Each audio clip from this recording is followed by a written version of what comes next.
Ayuda, ayuda, ayuda, ayuda, ayuda. Don Bell, magkasama na naman ngayon. Everyday ang baby time. Sinasamahan niya lagi ang girlfriend sa mga ganap nito.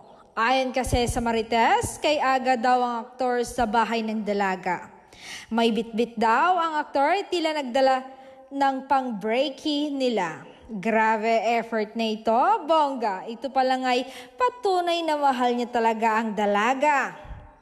Sa 3 weeks na madalang silang magkita dahil sa parehong may ganap sila at ngayong wala ay sinusulot rin nila na kasama ang isa't isa.